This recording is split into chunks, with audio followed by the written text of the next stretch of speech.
President Donald Trump escalated his war against elite U.S. university with a threat to strip Harvard's tax-exempt status if the country's most famous educational establishment refuses to submit to wide-ranging government oversight and changes.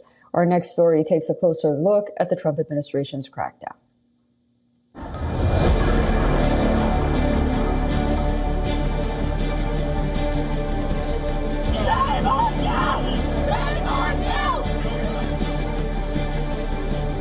Harvard is in the eye of a storm. It's the world's wealthiest university and America's oldest.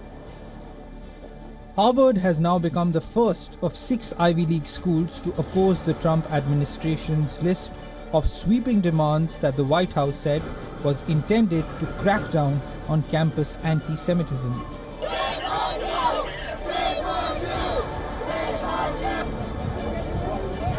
Within hours of Harvard taking its stand, the Trump administration said it is freezing $2.3 billion in federal funding to the school.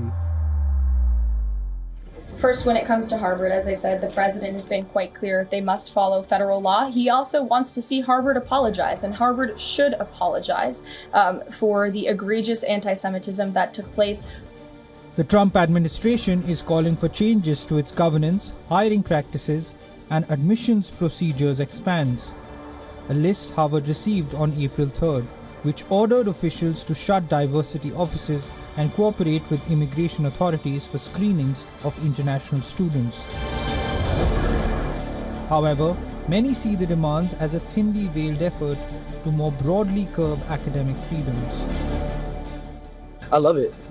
I think it's amazing. I think more schools across the country need to. I mean, it shows that you're not going to bow down. You're not going to let free speech be taken, not from the campus, not from the students, not from anyone. Backing Harvard, former US President Barack Obama calls it a ham-handed attempt to stifle academic freedom.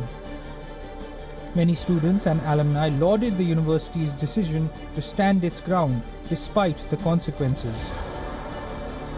Everyone was looking to see who would be the first universities to stand up to the Trump administration, and I'm really heartened that it is Harvard, one of the nation's oldest institutions, certainly one of the most well endowed, with a lot of frankly political connections. I mean, this could be a game changer in terms of saving the sector. I do think that with an institution with the amount of social, intellectual, and material capital that this place has to stand up, I think is admirable. It's the least that Harvard can do. Beginning with Columbia University, the Trump administration has rebuked universities across the country over the handling of the pro-Palestinian student protest movement that roiled campuses last year following the 2023 Hamas-led attack inside Israel and the subsequent Israeli attacks on Gaza.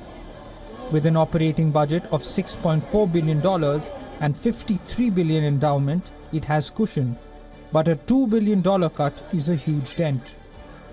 Last week, Harvard started working to borrow $750 million from the Wall Street to help cover general expenses. Now, losing federal research grants could mean fewer research opportunities for students and can also have an impact on faculties. Trump's attacks on Harvard are not isolated. The government's anti-Semitism task force has identified at least 60 universities for review. Bureau Report, WION, World is One.